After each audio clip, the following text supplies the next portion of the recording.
Can you hear anything now?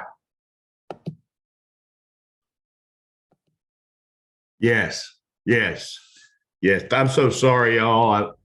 I was just saying that I am so happy it's Friday, and welcome to Care Concierge with Carepatrol, where education is the heart of everything that we do. I so appreciate you sharing your Friday with us and with this topic. On Monday, I hope you'll tune back in with us with Care Concierge as our friend and colleague Bill Nolan of the Alabama Elder Law Firm will discuss with us estate planning, which will come really nicely on the heels of today's topic, which is levels of long-term care.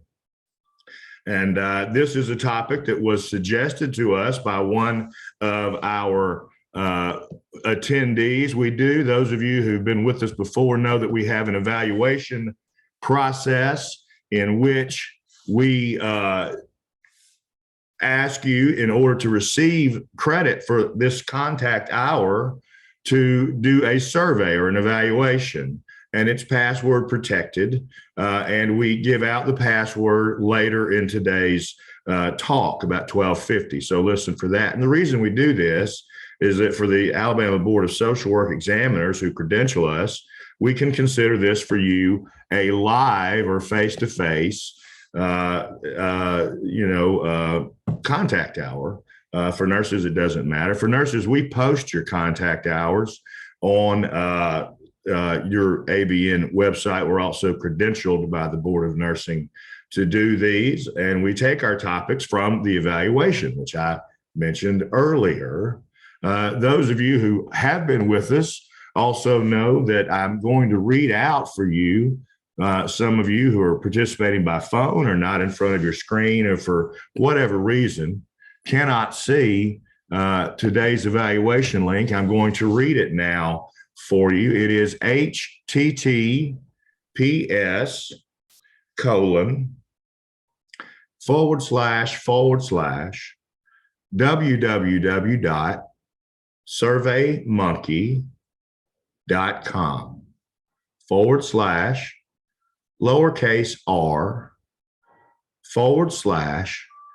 all uppercase letters and numbers K 5 J T as in Tom J H as in Harry 5. And I'll read it once again. And remember, if you've not been with us before, this is password protected, and we'll give the password out at about 12:50. But the evaluation link, if you'd like to go ahead and make note of it or type it into your browser, is https://www.surveymonkey.com/ lowercase r/ all uppercase letters and numbers K 5 J T as in Tom J H as in Harry 5. That's our evaluation link, and we'll repeat it again at the end of today's contact hour for you.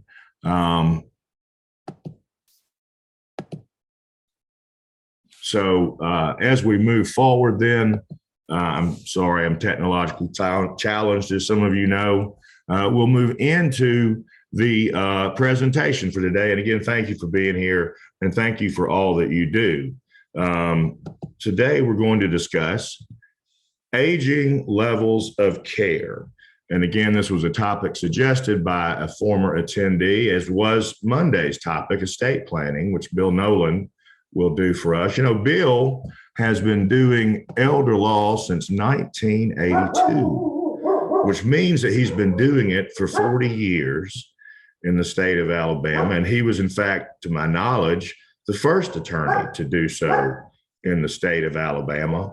And so, you know, I hope that you all will attend on Monday and bring questions, because I know he's heard so many questions in his life that he'd be happy then to try and answer yours. He may know it already.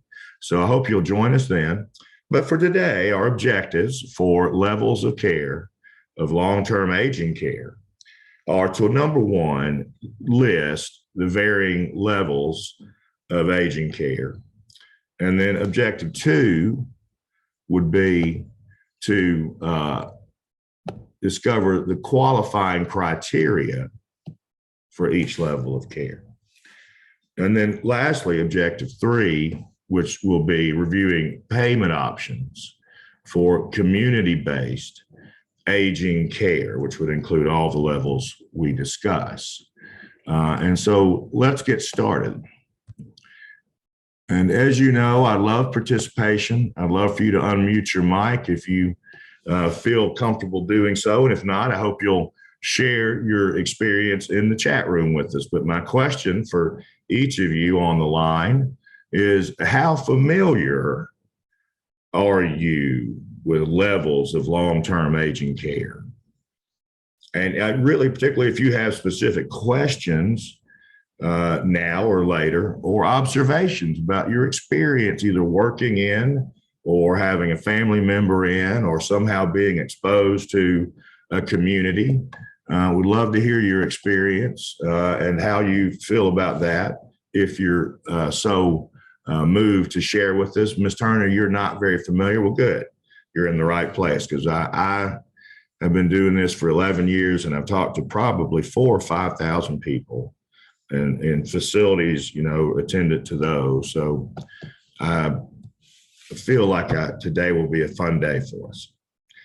So there's long-term aging care in the U.S., in my mind, sort of ranges and really is divided into in-home care, which may be medical or may be non-medical, and then community care, which would include adult daycare, boarding houses, group homes, independent living, assisted living, specialty care assisted living, and skilled nursing. And so with medical in-home care, you do find that there are private agencies who will provide in-home medical care services, and it is on a private pay or cash basis. Now, that's medical in-home care, and then there's also non-medical, which we'll discuss in just a moment. And then when I think of medical in-home care, I really am much more thinking, when I hear that we're talking about either a Medicare benefit or health insurance benefit in which there are medical personnel overseen by a physician, which includes nurses and may include physical, occupational, and or speech therapists, would include social workers, home health aides, and then is in a specific time frame. So at one time, Medicare entitled the patient to 60 days, so long as they remained homebound, 60 days of care. And those could, you could roll those over. But what it seems to me these days, and any of you who work in the field of home health, if you're on today's course, maybe share with us. But I don't see people getting a full 60 days these days with the proliferation of Medicare Advantage plans, which we discussed in another CU and which is on our YouTube. I feel like people are getting, not 60 days, but maybe 20 days or 30 days or 40 days, but not quite 60, and certainly not a second, a second 60. And so if you work in that field, then and if you've ever had a loved one receive home health, Medicare home health services, that there's something called an OASIS, It's something, it's similar to the DRG in a sense, in that the nurse asked about 120 or 40 questions, I can't remember now. And then how those are scored form a score for which Medicare will reimburse the home health agency. And in that reimbursement are listed how many visits of nursing and social work, et cetera, et cetera. And so, but generally it works out, at least in our experience, that with a home health order, you see the nursing visits on the front end, maybe twice weekly, maybe more. And then the therapists sort of pick up in the back end and then work more from there. At least that was my experience. And I once worked in home health, but that was in 2007. And that clearly was a long time ago. And things changed so quickly with Medicare, as you know. So when I think of Medicare home health, that's what I'm really thinking of when I'm thinking of medical in-home care. And certainly when a client asks me, that's what I am thinking. C.W. Merritt says reimbursement changes in home health have limited the ability to provide sufficient home health visits when paired with increasing acuity level of patients going from acute and subacute care. And Mrs. Turner says, what about those that qualify for waivers and how does that work? Well, waivers would be, I assume you're talking about Medicaid waivers for in-home care. You can educate me here or someone online can. I'm not aware of any what would be considered Medicaid home health services. I think they would be a dual eligible in that case. But for Medicaid waiver, again, you have to be homebound and you have to show the same criteria that you would if you were to live in an institutional setting on Medicaid, which is that you have to have less than $2,000 in total assets. Now, if you are remaining in your home and receiving Medicaid waiver benefits, your home does not count as an asset. And if you have a car, even if you're not driving it, it doesn't count as an asset, I don't think. Now, I could be corrected on that one. But so then you would have to be homebound. You'd have to have assets less than $2,000, and you'd have to have a monthly income below right at $2,500, and it's either give or take about $60, but which has gone up considerably in the time that I've been doing this since 2011. So you'd have to qualify. And then the way you would receive them, at least in Jefferson County, well, really in any county, would be to go through the Area Agency on Aging. And in Jefferson County, that's administered by the United Way. And you would work with them, where they have social workers who would work with you to complete the application. And then they would look to find the sitters, and therein lies the rub, because it's so hard to find sitters, particularly for agencies that can pay the Medicaid rate, which, as I last checked, was $14. Now, it may have come up with COVID, but if you're looking for a typical cash basis sitter service, you're looking at anywhere from $21 to $26.50 per hour these days. Individual sitters are in the neighborhood of $18 to $23. That's a lot of money. And yet Medicaid, last check, was paying about $14 an hour. So not only can you not, if you're a sitter who's working for 18, work for 14, if you're someone who's trying to employ sitters to work under you, you can't take 14 and then pay them 12 or 13, if that makes sense. So while Medicaid waiver is a terrific service, it is a bit of a bear to receive it. And once you do, you can receive, I believe it is 720 hours per year of service. And in my thinking, it is truly sitter type companion service or help with ADLs. It's not, anything grandiose. And I think it's in 4-hour minimums. I hope that answered your question. y'all, if I'm speaking to the choir, please tell me to stop, and that you already know what I'm saying. And Ms. Carpenter says, and the Medicaid estate recovery law applies just as if someone was going into the nursing home. Thank you for that. Make sure I didn't miss any other comments. No, thank you all for participating. I love it. In-home care, you can really think of as primarily being provided by the family. In fact, I think there are 37 million, is that correct? People who are caring for someone in the United States today. And it is then sometimes elders moving in with family or maybe friends even.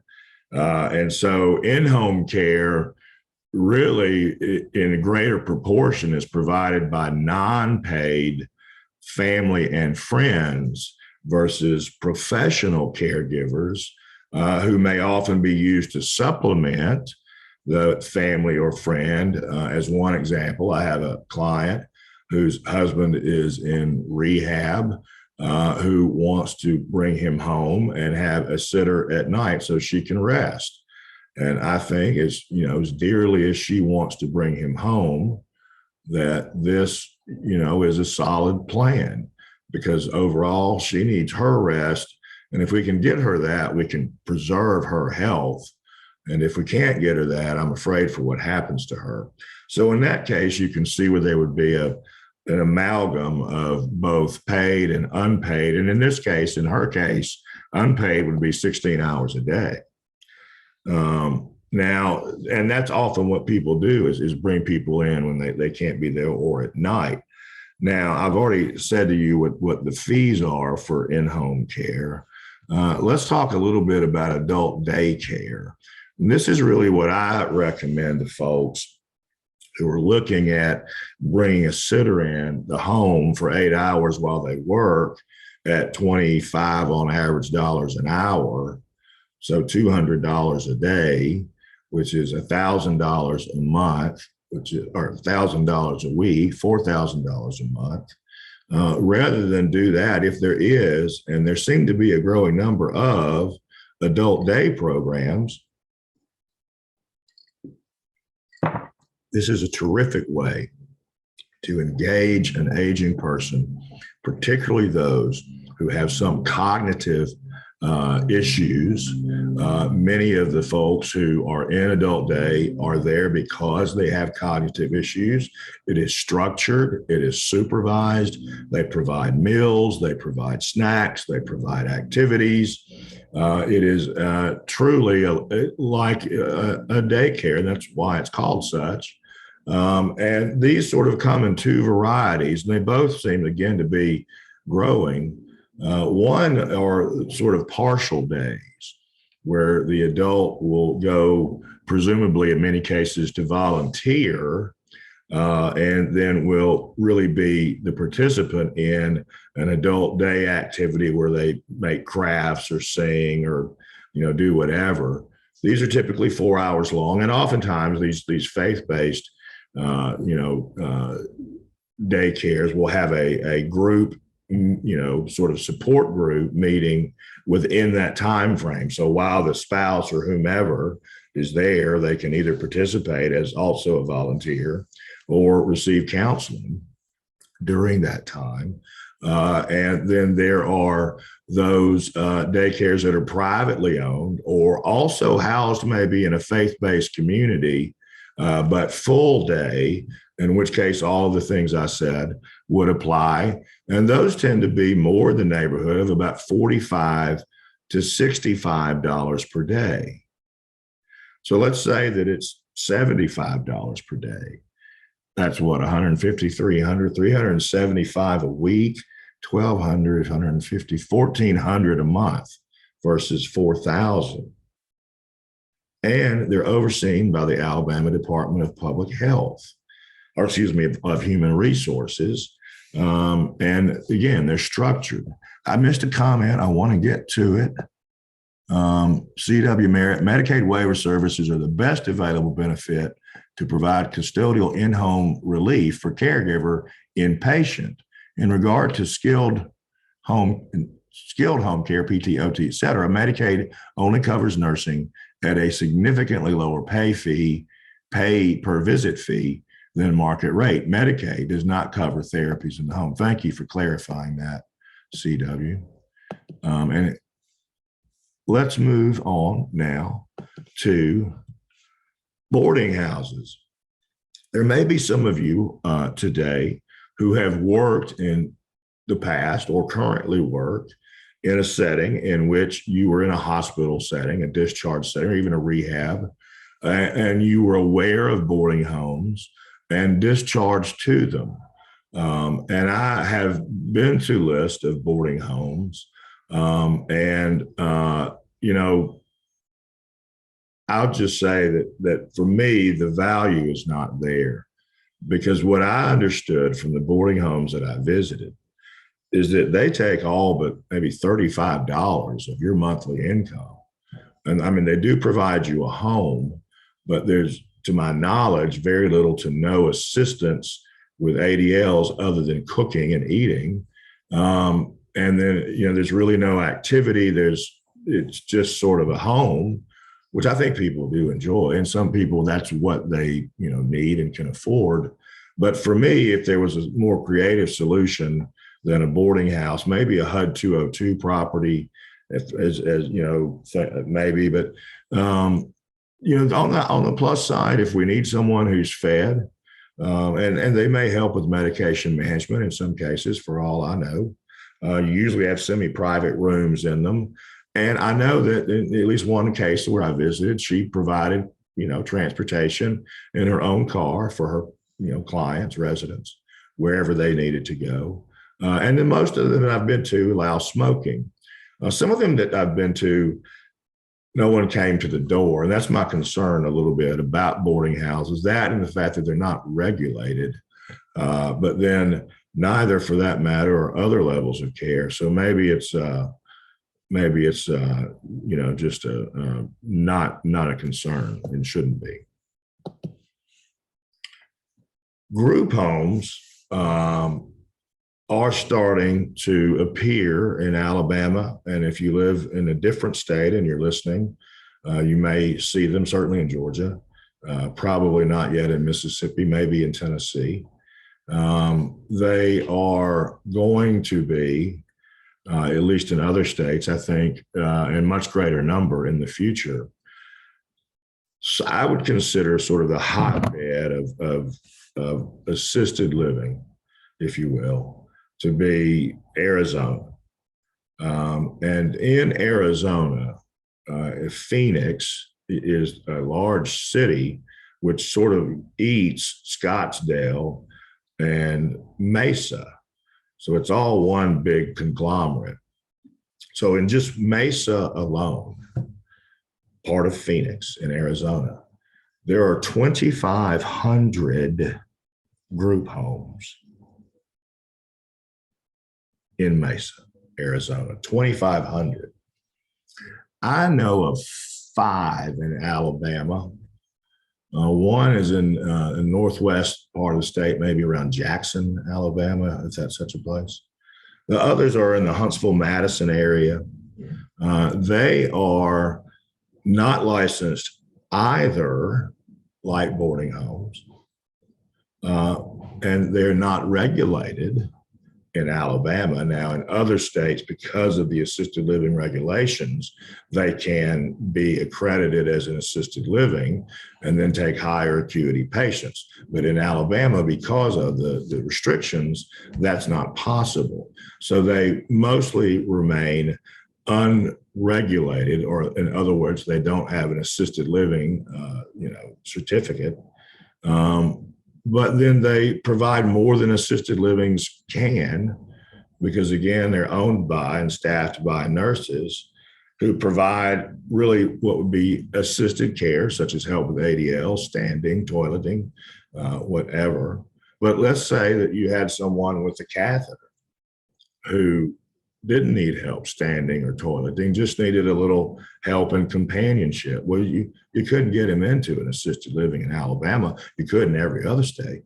But in Alabama, he could go in a home, a residential home, that's nice and well lit with fire sprinklers, and live in an unregulated, unlicensed home with 3 or 4 or 5 other residents with 2 to 3 nurses running around you, and live there independently with the only help you needed being management of the catheter.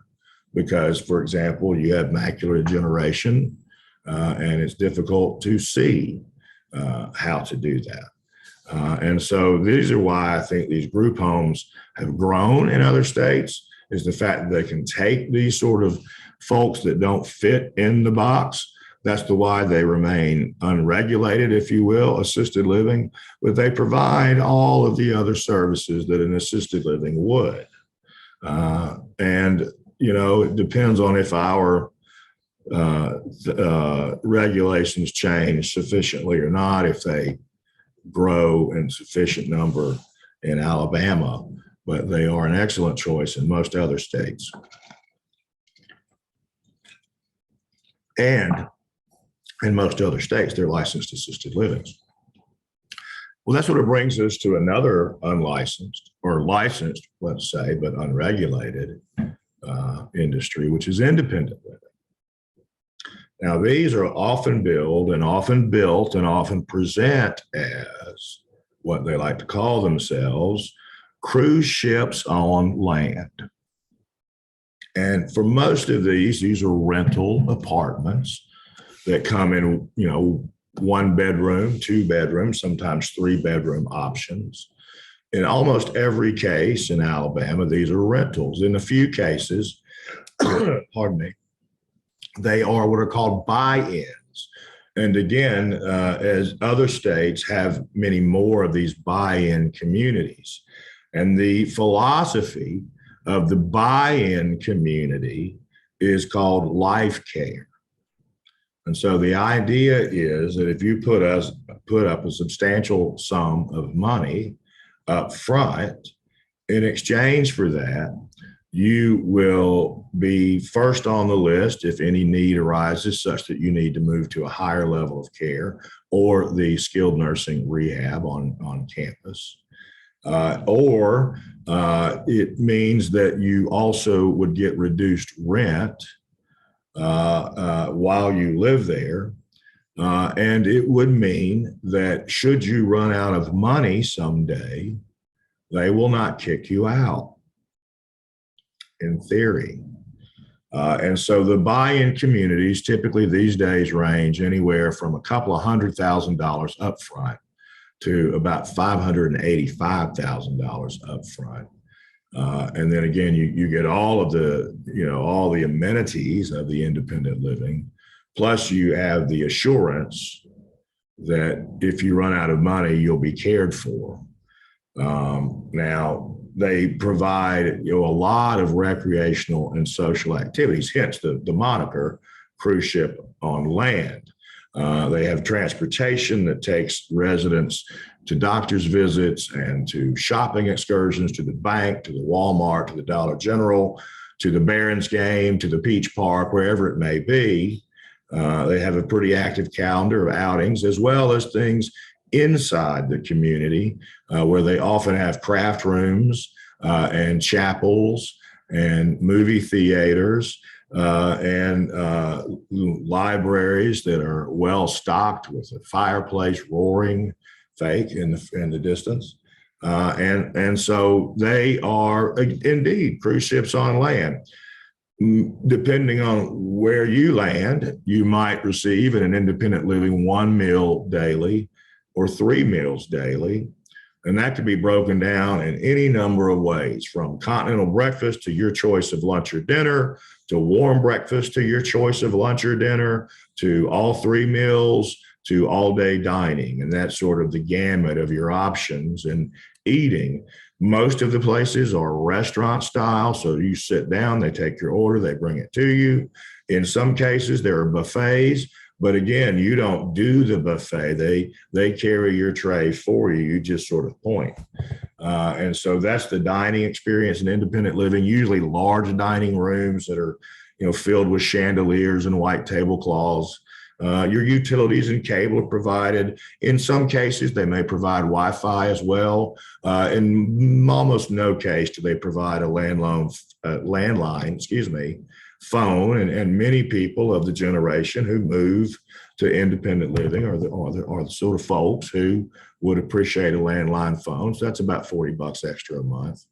They also provide housekeeping services. These are once per week in which they take out your trash, change your bed sheets and launder them, dust with some respect for your things, vacuum, clean the kitchen, and deep clean the bathroom.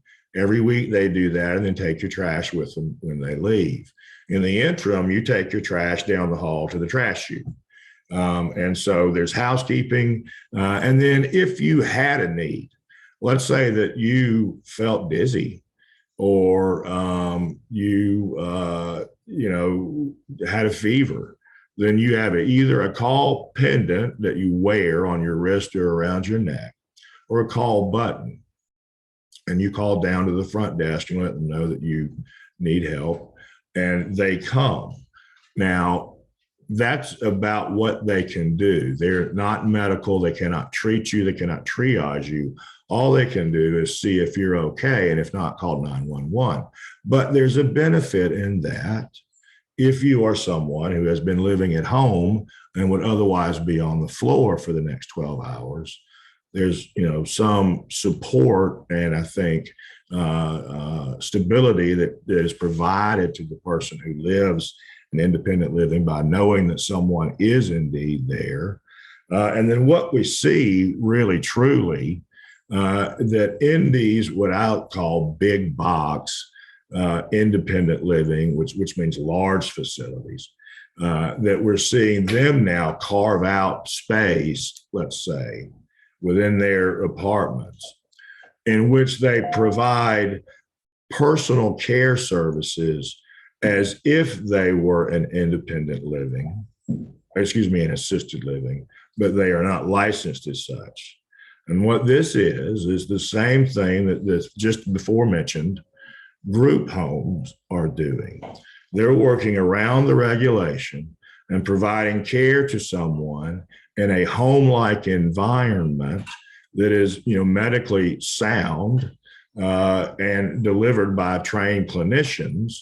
And so what they do then is they're able to take that person with macular degeneration and a catheter who, because of having a catheter, cannot qualify for assisted living, but is otherwise a very vibrant, person who gets out and about. So we could have them in an independent living apartment, again, palatial and expensive. And then we could, have a personal attendant come in 15 minutes in the morning and 15 minutes at night. And then you're spending about another $600, but you're still below the cost of assisted living, and you're getting, good care, which is what's important. That's really the important thing. You can also usually in these independent livings for additional fees do things like have the folks do your personal laundry. You can, again, have medical or non-medical, but care companions come who help with medication management. And again, this is one of the reasons that people are here in independent living is because of the medication regulation in Alabama. And then you might have them do other personal care services like bathing or whatever. And so most independent livings now, in my opinion, have become sort of quasi assisted livings. Now, assisted living, which is the business that pays me, Carepatrol, well, independent living and group homes do too, but the thing that we sort of focus on is assisted living, which does have oversight and licensure and regulation. Please excuse my dogs. From the Alabama Department of Public Health.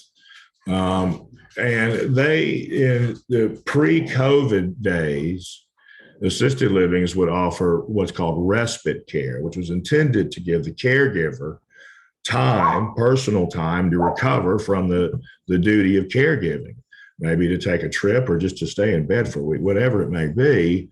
COVID sort of killed that. I'll be interested to see when it's picked back up.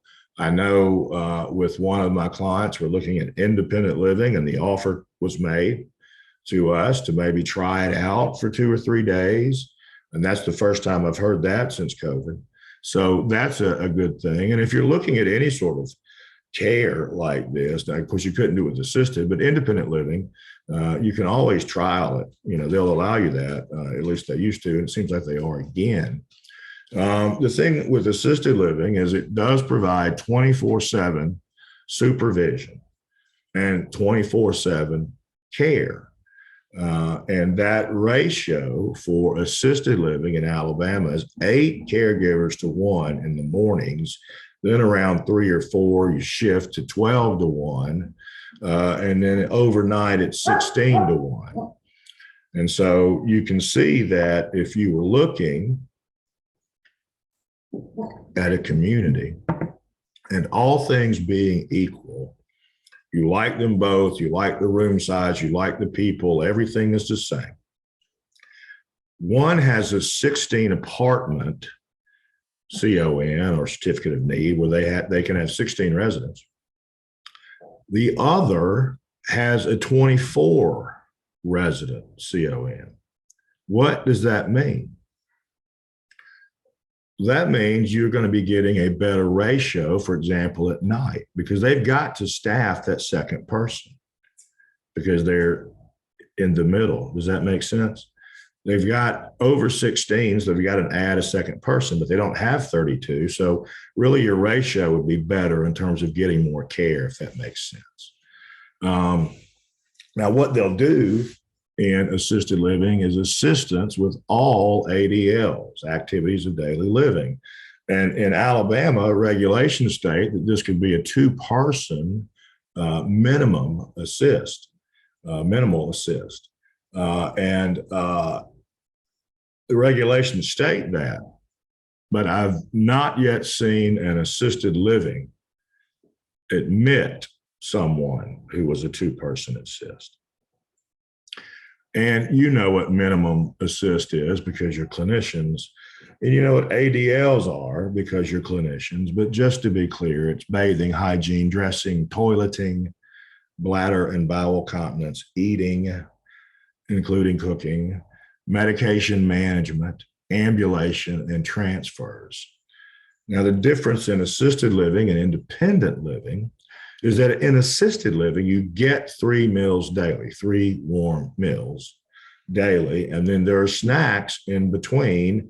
And there are a lot of activities in which hydration is part of the activity, and that's with intent. And there are a number of activities, not perhaps as many as one would find in independent living, but still in many cases, quality activities. And then there is weekly housekeeping as an independent living. But unlike independent living, there's a sort of what I call daily turn down and pickup service, in which your bed will be made each morning and your apartment picked up if you left your socks on the floor or, whatever. They would empty your trash can, pick up around your bath. And then at night, if needed, they would turn down your bed, help you undress, and put on your pajamas. And I'm so sorry for my dogs. We live on a very popular alley, and the same people pass every day. And every day we act like we've never seen them. And they're intruding on the alley, and I apologize. Also, in assisted living, you would have utilities and cable included, just as in independent living. And you would be asked in both cases, independent living and assisted living, to pay a community fee if you were in a rental situation. Now, assisted living is always rental. There is no buy-in to assisted living. And assisted living is always a month-to-month lease with 30 days written notice if you wish to leave, unless you must leave to a higher level of care, in which case you will likely be given a 30-day notice to vacate. The community fee is always going to apply in assisted living and always going to apply in independent living unless you do a buy-in. The community fee is sort of pitched as the money needed to turn, quote, the apartment, meaning new flooring if necessary, and new light fixtures and a new coat of paint, maybe new fixtures in the kitchen or new appliances. And so those fees can range from, on the low end, $600, and on the high end, $5,000. And they are one-time fees. I always sort of think of them as like an HOA fee that people who live in condominiums or like planned neighborhoods pay. They pay every month, and someone for that fee, mows the grass on and on. And so I always sort of think of the community fee as simply an HOA fee that you pay only once and not every month. But it is something that it needs to be budgeted when you are looking for care. You're not just looking for, the rent is, no, you don't need just the rent. You need both to start. You need the community fee and the first month's rent in order to move in. Now, the beauty of independent living, to me, one of the beauties, and of assisted living and independent living and specialty care assisted living, is that the resident has their own furniture and their own things. And doing this makes them feel like they are at least in their environment, even if their address is a little different. And it keeps them, I think, solid, keeps them engaged and hopeful. And so, I don't think you can say enough for people having their things around them. In fact, I think many people with whom I deal are prisoners to their things, to their home of 60 years and all the mementos. And the thought of leaving it is just heartbreaking and incredibly overwhelming. And so, yes, people's things mean a great deal. We sometimes, some of us even probably identify who we are through our things. And so having your things around you means everything. Plus, sleeping in your own bed means something, which you do in these situations. So does anyone know the difference? I'm sorry, I've been rambling for a while, y'all. Does anyone know the difference in assisted living and specialty care assisted living, and what would be why you would go to one instead of the other? Now, dementia, Danielle, Alzheimer's, correct. And do y'all know what is the test for how you determine how you go into assisted living or specialty care? Has anyone worked in this industry who's listening today? Well, the thing is this. In order to live, yes, Danielle, slums is part of it, or the mini mental, whichever one they use. So the difference is that it's cognitive. It's a cognitive exam, but for both assisted living and for specialty care assisted living, the resident must be able to stand, pivot, and transfer from standing to sitting to chair with minimal assistance. And again, just to be clear, minimal assistance is holding out one's hand and the resident sort of pulling up with it. That's minimal assist. So if the resident can stand, pivot, transfer, and ambulate, and it depends on the community, but it's anywhere from 150 to 250 feet. And by ambulate, this doesn't mean that they have to walk. It doesn't mean that they can't use a walker. It doesn't mean they can't use a cane. It means they could, if they needed and could do it, pull themselves down the way using their feet in their wheelchair. and a new, sort of newish change, which was welcome in the assisted living regulations, I think during COVID, was that residents can now be pushed from their room to the dining room by the caregivers, which is a huge advantage. Nonetheless, in order to live there, you have to show that you can do that. Yes, Brittany, it is. So you have to do the physical exam that Brittany pointed out. Thank you. And you have to do the mental exam that Danielle pointed out, or one like it. Thank you.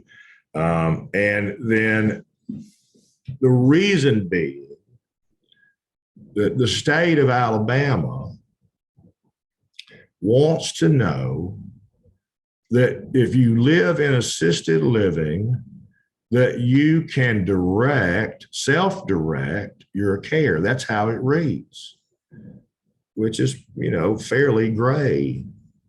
And so the way that different communities measure that is through an assessment. And during the assessment, if they were to use the St. Louis, mini mental thing, MME, MMSE, I forget the acronym. However, the perfect score is 30. The state of Alabama doesn't say, oh, you got to have a 22. The state of Alabama doesn't even mention the cognitive exam. It just says that the resident has to be able to self-direct their care. So the way that it's assessed is using a cognitive exam, as well as interview, as well as asking the resident to demonstrate those things I asked: stand, pivot, transfer, ambulate. And the sort of kicker here, again with Alabama, is that in every other state in the union, if you can't remember your medications, that's why you go to assisted living. In Alabama, if you can't remember your medications as determined during this cognitive interview and your score on their test, then you must live in specialty care assisted living. And what's tragic about that is that specialty care assisted living tends to be about $1,200 to $2,000 more per month than assisted living care. Now, part of this is justified in that the caregiver ratios are lower, 5 to 1 in the morning versus 8 to 1. And so you can see there is more staff present to do the things needed, such as redirect, okay, and know how to redirect. So you are seeing that. You're seeing 12 to 1 overnight. And so again, look for facilities where there's an odd number between 12 and 24. The thing they also, if you're an elopement risk, of course, you have to live in specialty care because it's a locked unit. When the door shuts behind you, you typically need an attendant to let you out. Most of them don't pass out the code. And some of them don't have a code. What's interesting with folks with dementia is they can learn the code. It's fascinating. They can learn the elevator code in some places. And so, you have to be very diligent with folks who are an elopement risk. And that is one, good reason for someone to be in specialty care, but not being able to remember if you've taken your Tylenol or whatever yet today, to me, seems that would be more of a just sort of a general activity of daily living. I don't know that it needs a higher level of care. Now, the other thing you're paying for in specialty care is an enhanced number of activities. And so in specialty care, memory care, you will see a calendar that's filled through the day. From breakfast, there's after breakfast exercise, and then there's an activity, and then there's a snack, and then there's another activity, and then there's lunch, and then they may not have an activity. So there's a little sleeping going on, but there'll be activities till 5 or 6 every day, from 7 till 6. And the reason is that they want these folks who have difficulty sleeping to be tired and be able to sleep and not sleep during the day and then have difficulty at night and not get their days and nights mixed up. And so, there are more activities there and otherwise the same services that you would get in assisted living. Now, one of the things that I sort of talk to folks about who are looking at a community is, look at two things. Look at the staffing longevity and ask them about it. And then look at the activity calendar. You generally pay more when there's a higher activity level on the calendar, but in general, I think it's a much better value. I can think of one community in Birmingham where, they have, fine musicians come in and they have, storytellers come in and they do, fun activities and go on the bus. And they're just one of many. The idea being that the more that they offer, then it's a more robust, more vibrant community. So if money is no option, then look for the place that has the highest activity level. That's the place you want to be. That's the place that's investing back in to their residents.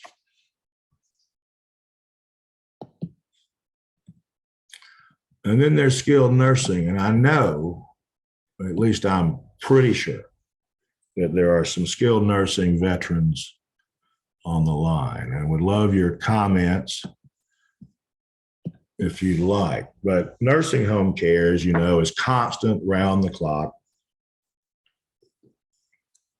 medical care provided by licensed health professionals, wherein assisted living or specialty care, assisted living or independent living or even group homes, or certainly in-home care, you would in all likelihood not have a licensed caregiver. You might have someone that had done a certification or done some training, which is great, but it wouldn't be an RN, LPN, CNA, any therapy of any sort.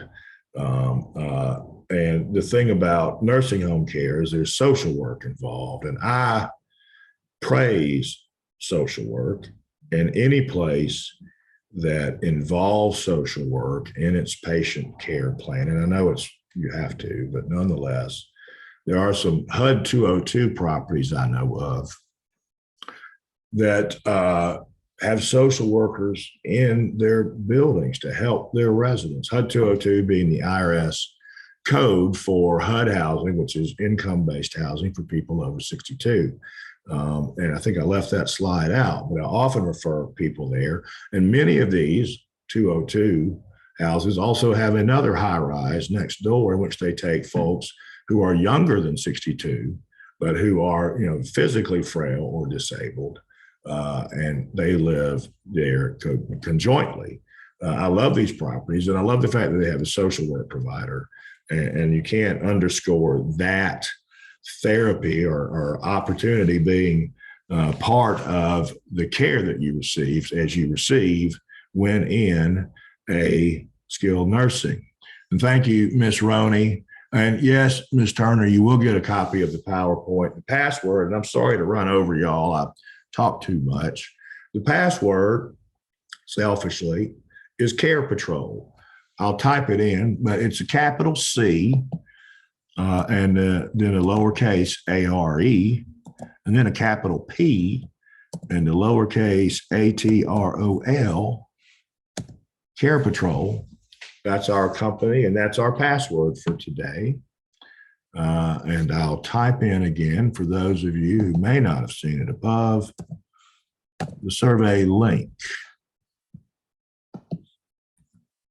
So I'll ask this question. I'm sorry we didn't get to the other content. Anyone that wants to stay with me, we've got 4 minutes till 1, but if you want to stay over, I'll keep going. What might be some issues related to choosing the correct level of care and provider for your loved one or patient. Yes, Ms. Witherspoon, the password is Carepatrol, but it's with a capital C and a capital P. Ms. King, I'm sorry to ask if this has already been asked. When should I receive the CEU? So if you're new to us, I will be emailing the CEUs out. I typically do it on Saturday morning early. I want to give everyone a chance to do the evaluation. It is open until 7 a.m. tomorrow, but I hope you will do it sooner because I like to see what you say. But the certificates will go out tomorrow along with the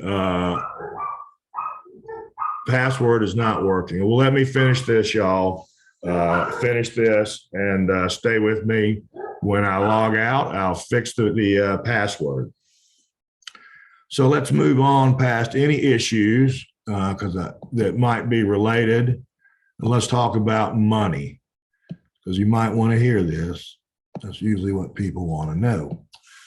In-home care for a nurse visit up to an hour by not a Medicare agency or insurance benefit, but private in-home care for a nurse visit for up to an hour is $110. It's $45 an hour if you had an LPN in your home 24/7. It's $55 an hour if you have an RN in your home 24/7.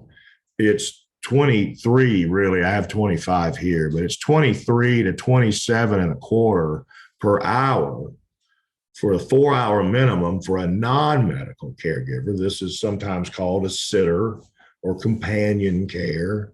And then if you're looking at an individual, you may find someone anywhere from $10 to $30, but the going rate pretty much is about 23. Now, if that is how you go and you get an individual, do a couple of things to protect yourself. One, get a 1099, which disavows you of any employer relationship, which means that if they have injury on the job, they cannot come after you. Okay. It also protects you from the IRS because that money is going to be missing. And they're going to know, well, what happened to this money? The other thing is, if you refuse or cannot do those two things, at least when you pay the individual, pay them by check and keep the check stubs because Medicaid will ask about this later down the road. If you're looking at community care, adult day care might be in the $40 on the low. I know of $45, and the last check, it was $60 when I checked, but I know with COVID, things have changed. Boarding houses, from what I can tell, take, all of your, over 95% of your income. Now, in exchange, they provide meals and a place to live and housekeeping and all of that. But that seems like not a fair trade to me. Group homes aren't cheap. Again, they're staffed by nurses or LPNs. LPNs are nurses. I meant CNAs, LPNs or CNAs, and an RN who owns it. But they're $57.50 to $62.50 per month. But now contrast that if you're someone who's not going to qualify for Medicaid with being asked to pay $8,000, $9,000, $10,000 a month to live in a nursing home simply because you have macular degeneration and you cannot see to change your catheter. You can self-direct, but you cannot do it. And you're cognitively sound. So this is where the group home or the independent living that's functioning as a quasi-assisted living will work. Yes, Ms. Roney, I tell you what, email me. If you need the password or the link, please email me because I don't know how to find you within Zoom. My email is sbarnes with an ES at carepatrol.com. sbarnes@carepatrol.com. Independent living, you can get as little as $13.50 to $52.50 per month for like a 3-bedroom with a den. Assisted living on the low end is $2,300 in this state. and you can pay $78 for a 1-bedroom, $3,450 to $7,800 per month again for specialty care, assisted living, $3,450 being the low. And skilled nursing, these days I would just, for the sake of budgeting, guess, if I didn't know, $275 a day. And so those are the cost of care. I'm sorry to keep y'all, Ms. Roney, I will get that done. These are the ways we pay. Bill Nolan will discuss these in greater length, or at some of these, when he speaks on Monday. Join us then. I won't go through this in the interest of your time. I was going to do, I know, Ms. Gay, I have to get out of this. So let us do that now. Stop share, view.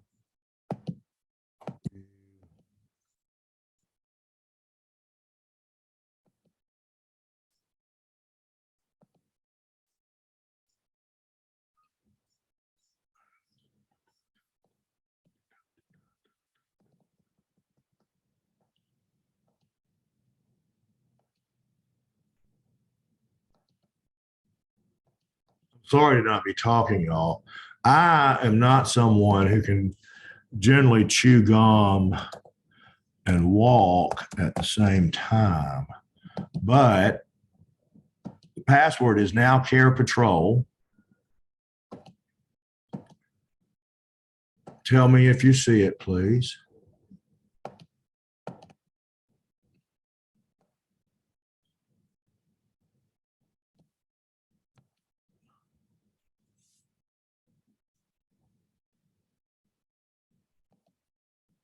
That worked great, y'all. Thank you for being here. I appreciate it so much. I'm sorry to run over. That's so rude of me.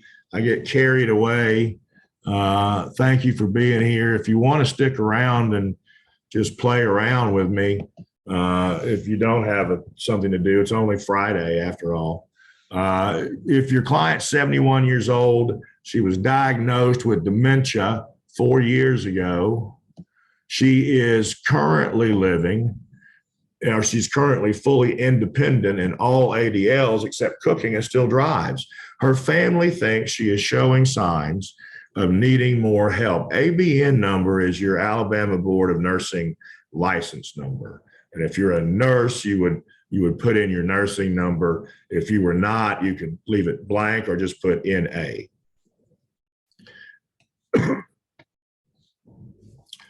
Brittany McCreary, the password is Carepatrol. I reset it, and it's spelled with a capital C and a capital P, Carepatrol. You're welcome, Ms. Jackson. Thank you for being here. I'm guessing because of the rush to get out, no one wants to play with our options. You will receive your certificate tomorrow. Thank you so much. I appreciate all that you do, and I'm so grateful it's Friday. I hope you have a wonderful rest of the day and a weekend that blesses and reinvigorates and refreshes you. Oh, you're welcome, Ms. Turner. Thank you for being here on a regular basis. I appreciate that from you. It means a lot. Goodbye.